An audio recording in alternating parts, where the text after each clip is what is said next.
All right, ladies and gentlemen, welcome back to the S3 Magazine podcast. Again, I'm Mike Sanders, the man with the beautiful mane of hair over there. That's Jonathan Woolley.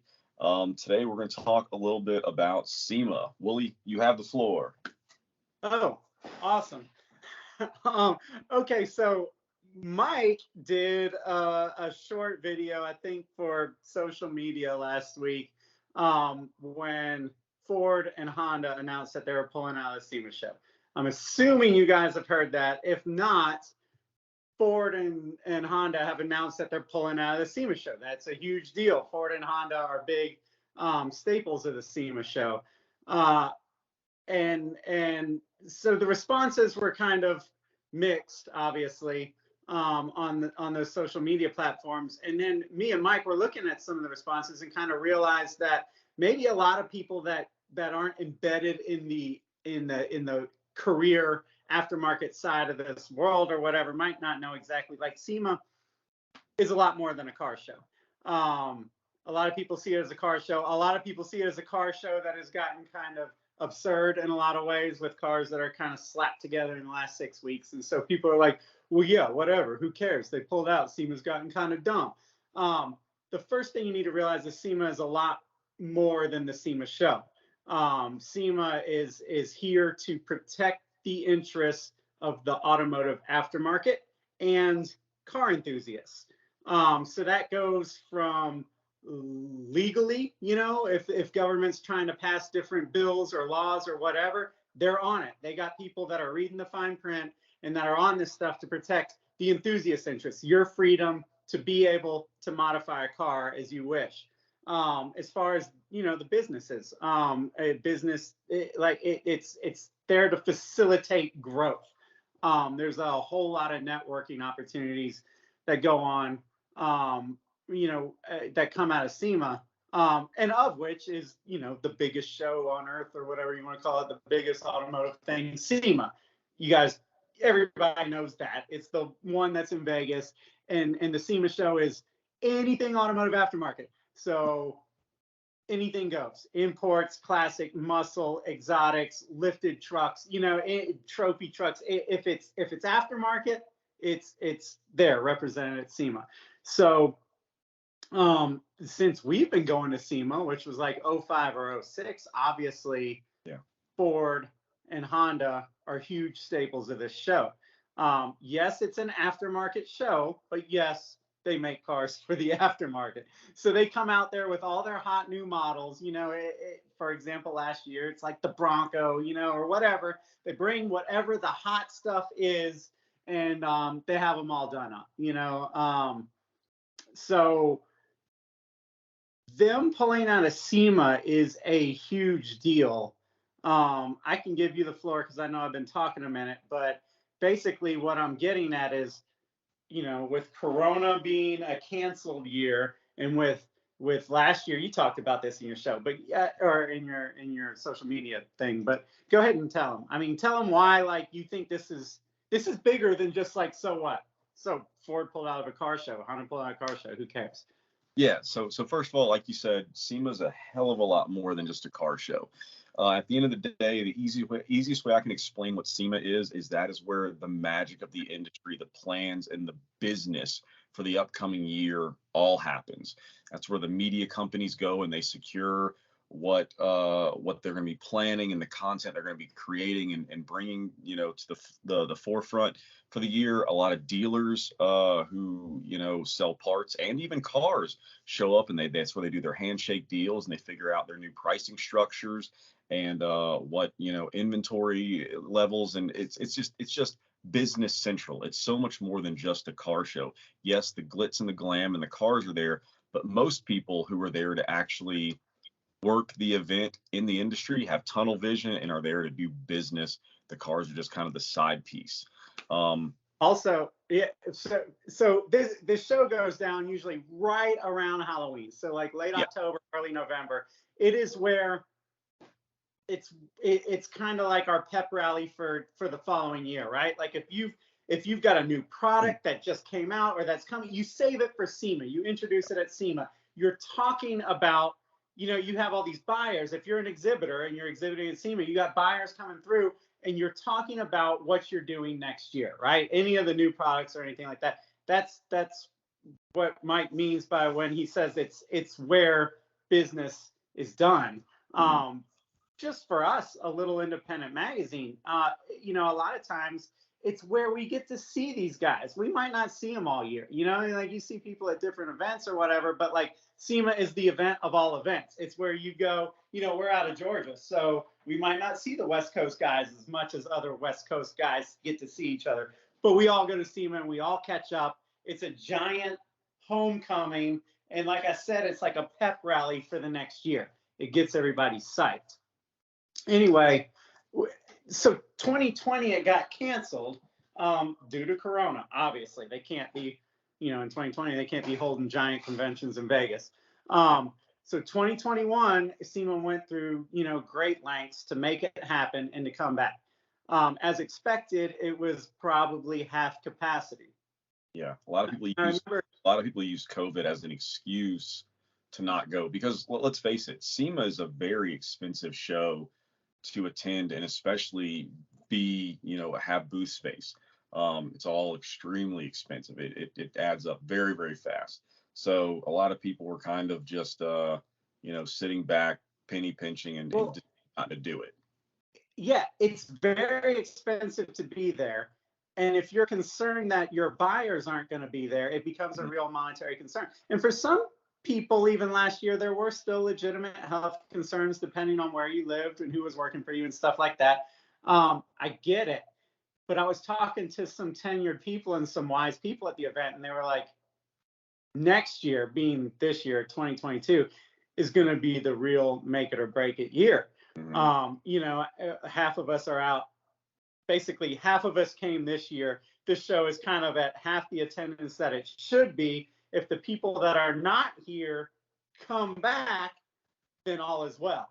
But if the people that were not here this year survive and realize that maybe they don't need SEMA, then SEMA could be in a hell of a lot of trouble.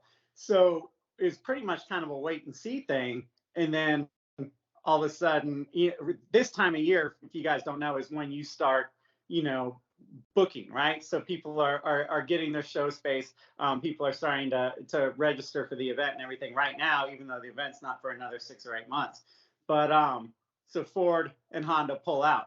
Those are two giant dominoes for everybody else that's thinking about going, ourselves included, that's thinking about going or exhibiting to go, like when those two, you guys don't understand, like the real estate that Ford had both inside and outside of the show was giant. So I feel like we need to lay it out so they can understand a little bit. When you walk into the central hall, which is the primary hall when it comes to any type of performance stuff for motors and everything, Ford has the first booth when you walk into the second half of the central hall, and it literally stretches in the Las Vegas Convention Center. It literally stretches from end to end of this massive room. The whole booth has this huge, just Ford blue aura and hue to it. It is so extravagant. They've got a DJ in there. Like their booth is so big. Yeah, they have music. They have they had executives in offices that were just like dangling up above everything else. It's so over the top and ridiculous. They got their celebrities in there signing autographs, Vaughn Gittin Jr. and stuff like that. It is so insanely over the top. And if nothing else, man, just replacing that real estate is going to be impossible. Well, and that's not to mention outside where they're doing drift demos and trophy truck demos, and so it's a giant blow to SEMA, and I think it might be the beginning of I honestly, I hate to say it on anything recorded, but I think that this is the beginning of the end of SEMA as me and you know it. For as long as we've been doing this magazine, SEMA has been an absolute mecca. I don't know if it'll survive. If it does survive, it's going to have to back off of what it was. I Yeah. don't know if it's going to be able to survive in the Las Vegas Convention Center. I don't know if it's going to have that aura of like larger than life around it going forward. I mean, damn sure a lot of other things in the world these days don't, you know? Um, I think that we've turned a tide now, and maybe it was Corona that really kind of, you know, ignited it. But like, I think that people think that they don't, just like everything else, they don't need to meet face to face anymore. They don't need to go. And I can't totally hate on that because it is a huge expense, you know? I mean, SEMA's not known for giving deals on their booth space. It's a Yeah. tremendous expense. I mean, just to put a number on it, some of these bigger companies that are not as big as Ford, but that did have a lot of real estate, they spend like $2 million to be there. By the time it's all said and done, by the time you have to go out a week early, you have to set up booths. It's all union stuff. It's very expensive. You have to, you know, stay a week late. You have to have it staffed. They do all these parties and all these little soirees and all these different things. And the swag that they make, just all the, it adds up to astronomical amounts. It is a show of force for sure. It is an absolute flex. And it was necessary. You know what I mean? Like we're leaving the era where it is necessary to actually rub shoulders with people and to really be there in person. And I think that companies are downsizing in a lot of ways and they're getting leaner. And I think that a lot of them think that they don't need to be there. My concern is that they're thinking self-centeredly about a show and they're not thinking about life without SEMA at all in an already very vulnerable automotive industry and automotive aftermarket. I mean, it's all on the chopping block right now. This is serious shit. And I don't think that the average dude in their 30s can perceive it changing much. But I mean, you know, for us, SEMA was just part of what made the aftermarket larger than life. Mm-hmm. And when the aftermarket and the automotive industry just keeps taking this death by 1,000 cuts, you know, it's just these little things that just keep lessening and losing their allure or whatever. You know, within a couple of generations, it's not what it was. People don't dream about the automotive aftermarket anymore. I mean, we're already there. You know, look at teenagers. They don't lust after cars the way every generation since cars were invented have. They don't even want to get their driver's license a lot of times. Like when I turned 16, it was freedom. It was something that you had to do to take your next step towards adulthood. It was pure freedom, pure joy. Go out and start living your life, you know, outside of mommy and daddy.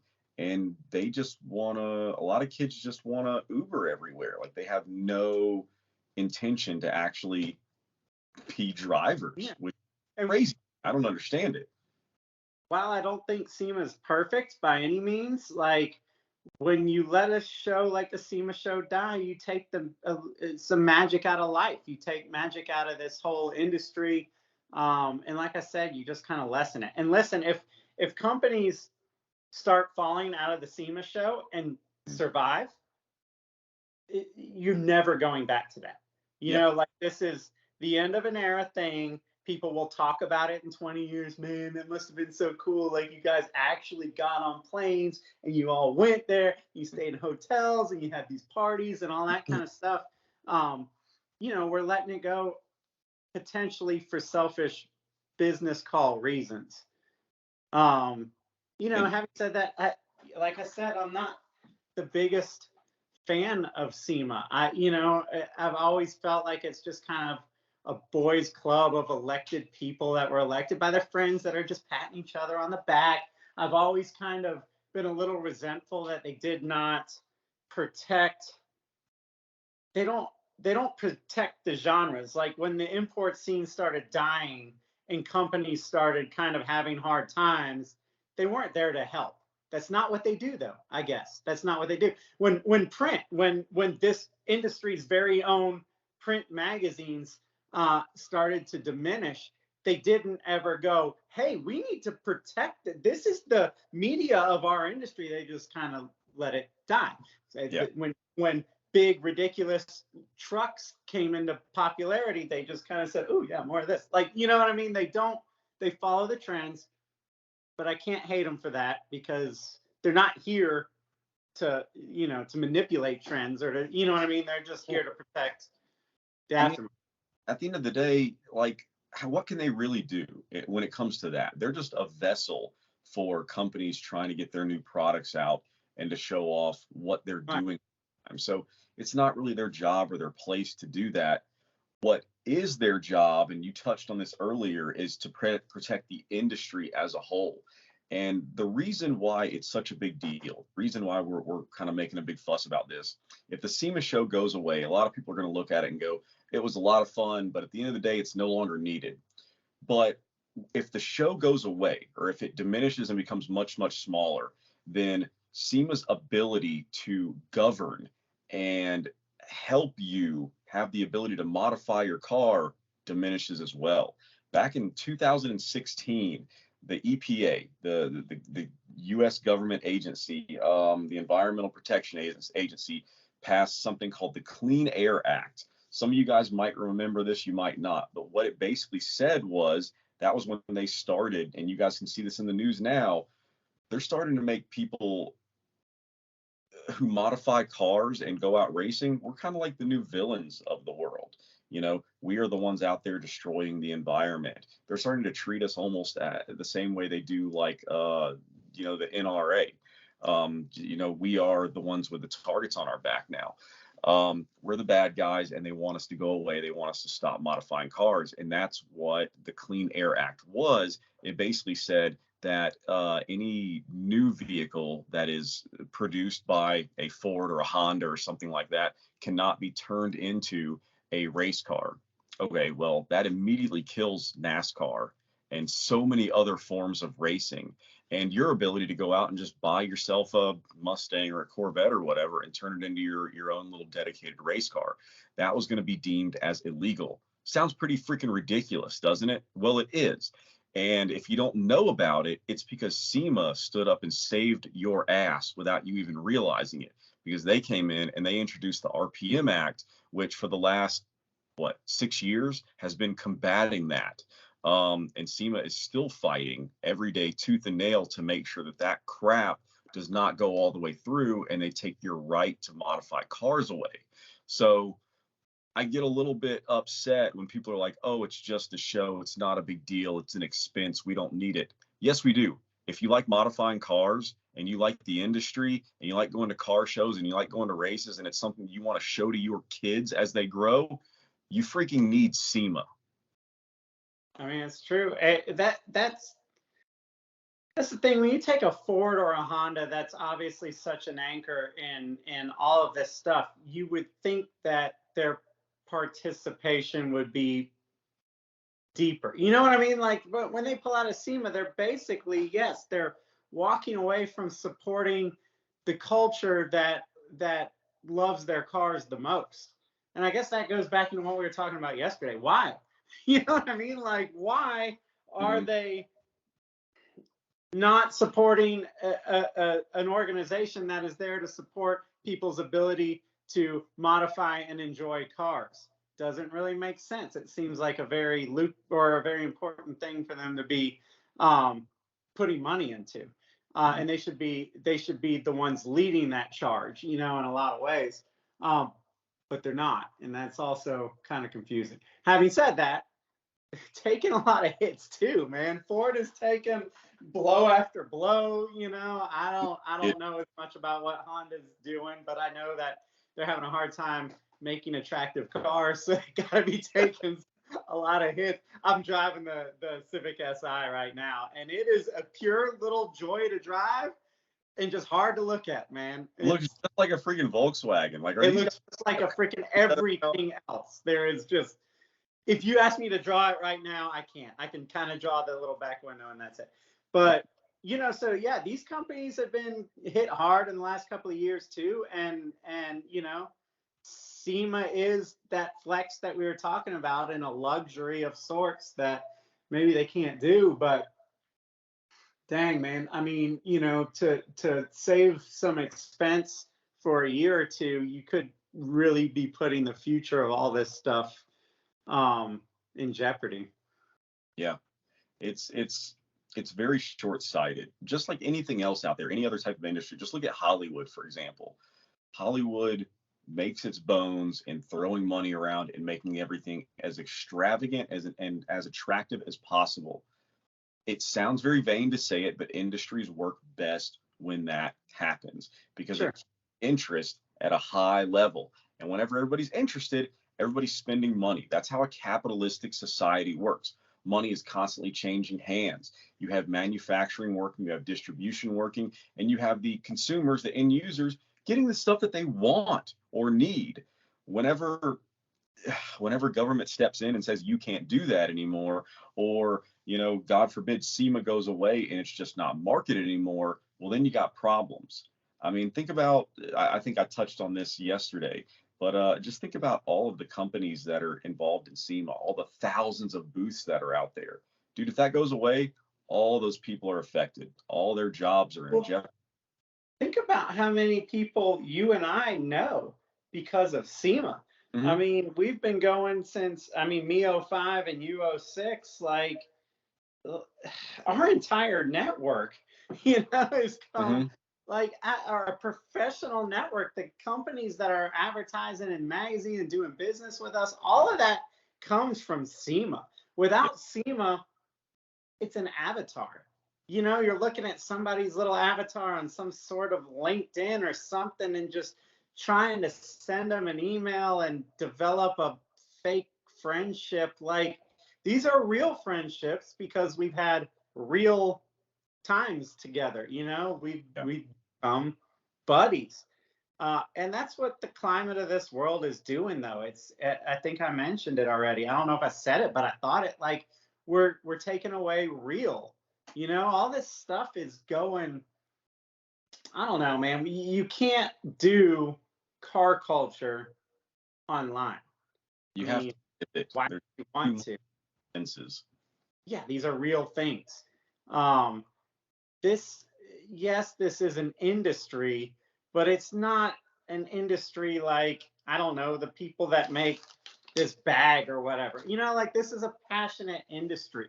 And part of that is founded in the fact that we get together and we have so much common ground, and we're spread out over the country, and events like this kind of bring us together, and we have good times, and it facilitates business and relationships and innovations. Like, when you get together, like, ideas flow.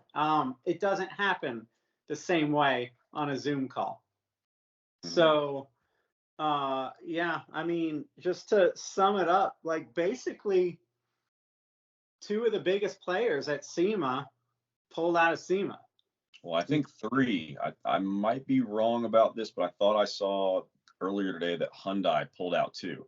Now, obviously, that's not as big of a blow, but Hyundai's been getting into the. I, I think Hyundai's out, or I think Kia, they're out. or both, and Volkswagen's in, or Yeah. something. I don't know. Yeah, it's bad news. I mean, these are big people to pull out, and there is no doubt that it's going to influence the people this month that are thinking about committing and buying booth space or not. And like we said, half the people didn't go last year. So if you didn't go last year, right now you're not feeling like you really missed out. You're feeling like you made the right call. Yeah. And look, now even Ford and Honda's out. Um, I I can't see us going right now. And that's the thing. That's the problem, is dollar for dollar, these smaller companies probably put more resources into being able to go. It hurts them more, and so you got to make that call, man. And when you start feeling like nobody's coming to the party, Hmm. you end up not going to the party. Well, Um, I mean, I'm seeing it every day right now. I talked to a couple of customers earlier today, people that we do business with, and everybody is just scared to spend money right now. The market is, especially today, the market freaking tanked today. Everybody lost a ton of money if you had any money in the market. Everybody's scared about what's happening here. Inflation is out of control. The housing market is still out of control. The Fed is raising interest rates. Like, it is, every sign that I'm seeing screams recession and batten down the hatches. It's about to start getting harder and harder. It's going to become harder and harder to do business the way that we've been doing it. I mean, we've been living fat and happy now for a good 4 or 5 years. And I think it's about to take kind of an ugly turn. And the first thing companies do whenever that happens is they cut marketing budget and then they cut trade shows. So that's the road it looks like we're heading down right now. And I remember when we started this magazine company, Wooly, when me and you first got into this, it was during the 2007, 2008 recession, biggest recession that our country had seen since the Great Depression. And we didn't know any better because I was fresh out of college. Yeah. Or no, I was still in college. You were fresh out of college when it happened. We didn't know any better, but that was a really shitty time to try to do business. And I think we're hurtling towards the same thing right now.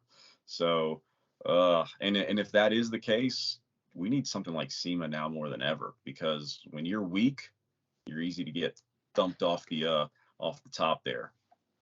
Yeah, I agree. Yeah, I think that, Ford and Honda and everybody else has got to make their own call. But I think we all need to realize what's at stake. And honestly, at this point, I'm so kind of accustomed to the automotive industry and the aftermarket losing. I'm just kind of, it's one of those things where you're like, I see where this is going. You know what I mean? This is going in the history books. This will be in the print magazines that are also dead. That we go back and we look at and we go, shit, man, this all seems so freaking glamorous and larger than life at the time. And then you and me will be older and we'll go, it was. It was. Kind of like Nopi Nationals back in the day, Yeah. We look back on that and we tell people stories of it and they're like, no way that was a real thing and that happened. Yeah, it was. It was. And I would love for you to experience it, but you can't because it does not exist anymore. Mm-hmm. Okay. So with that is, I guess for those of you guys that might not have realized why that would even make news, that's why it makes news. Because if you work in this industry, you realize, holy hell, Ford pulled out. That's like SEMA pulling out of SEMA. Like that's big. It doesn't get bigger than that. So for them to make that call is pretty much shaking out the 2022 SEMA show right now, and it's not good. So, all right, I don't know how to end this. Fighting a good fight, guys. Listening, good luck and Godspeed. I really hope you've got some badass salespeople that can kind of salvage this. I guess that's the thing. I mean, I hate to whatever. I know we're about to close it out, but companies now think that they don't need SEMA because they can just directly connect with their buyers and they don't need, a big convention show to just have random walk by buyers or whatever. And maybe they're right. But again, it's a magic thing, and that magic is getting taken out of this whole thing. So all right, with that, we're off. We're out. We're out.